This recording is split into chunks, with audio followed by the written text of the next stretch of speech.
Assalamualaikum warahmatullahi wabarakatuh. Di sini kami akan mempresentasikan materi logika himpunan dan matematika tentang proposisi sampai, bikondisional, dan biimplikasi. Kelompok kami berisikan 3 orang. Perkenalkan, nama saya Alfi Firmansyah. Perkenalkan, nama saya Alfia Hulansari. Perkenalkan, nama saya Anissa Ayu Dewi Gusweni. Saya akan membacakan subbab materinya terlebih dahulu. Yang pertama, proposisi. Yang kedua, mengkombinasikan proposisi. Yang ketiga, tabel kebenaran. Yang keempat, disjungsi eksklusif. Yang kelima, hukum-hukum logika. Yang keenam, proposisi bersyarat. Yang ketujuh, varian proposisi bersyarat.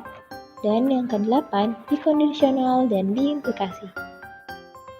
Materi yang pertama yaitu proposisi. Proposisi adalah kalimat deklaratif yang bernilai benar atau salah, tetapi tidak dapat sekaligus keduanya.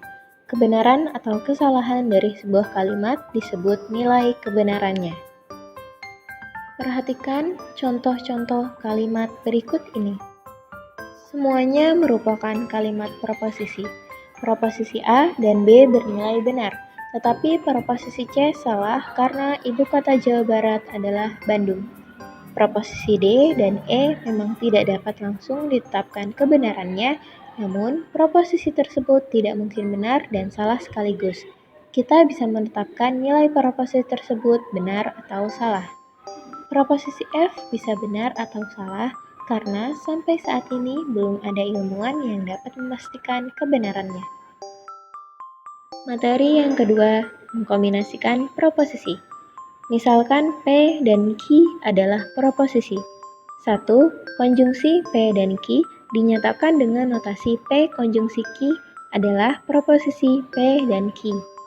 2. Disjungsi P dan Q dinyatakan dengan notasi P disjungsi Q adalah proposisi P dan Q. 3. Ingkaran dari P dinyatakan dengan notasi ingkaran P adalah proposisi tidak P atau proposisi bukan P. Perhatikan contoh berikut ini. Terdapat proposisi P dan Q. Proposisi P, hari ini hujan. Proposisi Q, murid-murid diliburkan dari sekolah.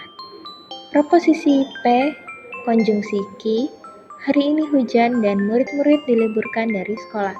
Proposisi P disjungsi Q, hari ini hujan atau murid-murid diliburkan dari sekolah.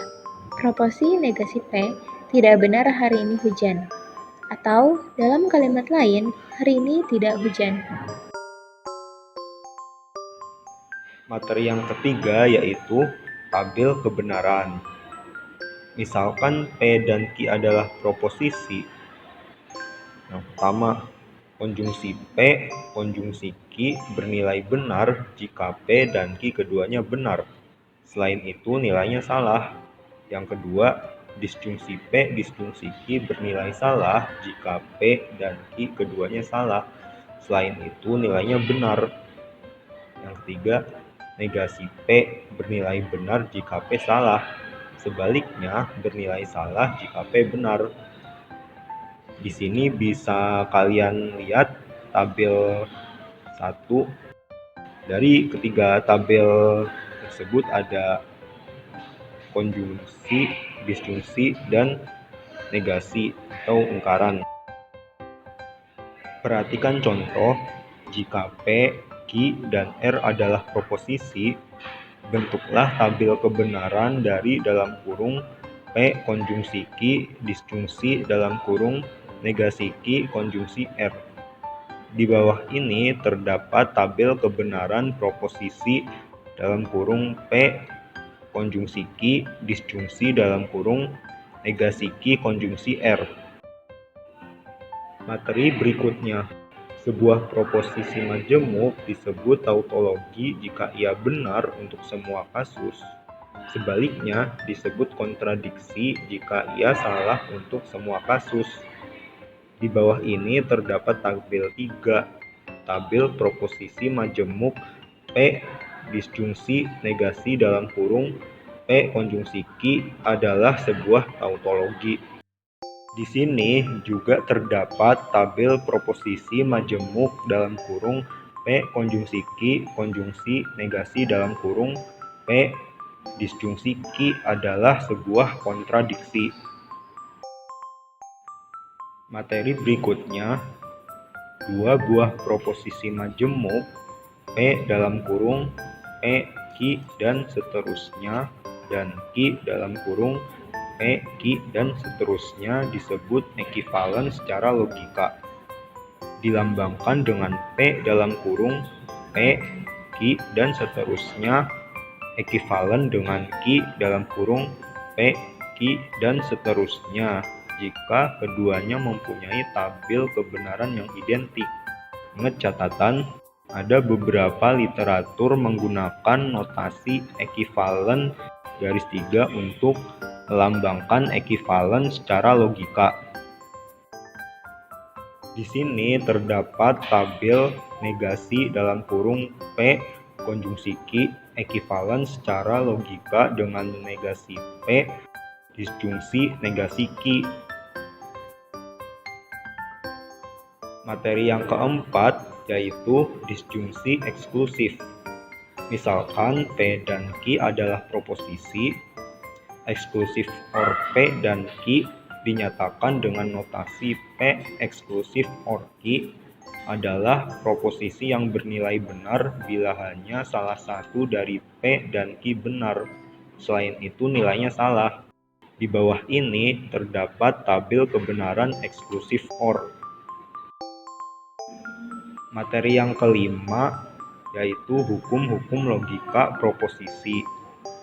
Di sini terdapat tabel 1 hukum-hukum logika atau hukum-hukum aljabar proposisi. Yang pertama ada hukum identitas, kedua hukum nul atau dominasi, ketiga hukum negasi, keempat hukum idempoten, kelima hukum involusi atau involusi ganda, yang keenam hukum penyerapan atau absorpsi, yang ketujuh hukum komutatif, 8 hukum asosiatif, 9 hukum distributif, dan yang terakhir hukum De Morgan. Selanjutnya, proposisi bersyarat atau implikasi. Misalkan P dan Q adalah proposisi majemuk jika P maka Q disebut proposisi bersyarat atau implikasi dan dilambangkan dengan P implikasi Q. Proposisi P disebut hipotesis atau antecedent atau premis atau bisa juga disebut dengan kondisi. Dan proposisi Q disebut dengan konklusi atau konsekuen. Bisa dilihat tabel kebenaran implikasi tersebut. Ingat catatan ini ya, implikasi P, Q hanya salah jika P benar tetapi Q salah. Selain itu, implikasi bernilai benar. Nah, implikasi jika P maka Q bisa diekspresikan dengan berbagai cara, yakni seperti jika P, Q, P mengakibatkan Q, Q jika P, P hanya jika Q, P syarat cukup agar Q, Q syarat perlu bagi P, Q bila mana P. Selanjutnya, ada varian proposisi bersyarat. Terdapat bentuk implikasi lain yang berkaitan dengan P implikasi Q, yaitu proposisi sederhana yang merupakan varian dari implikasi.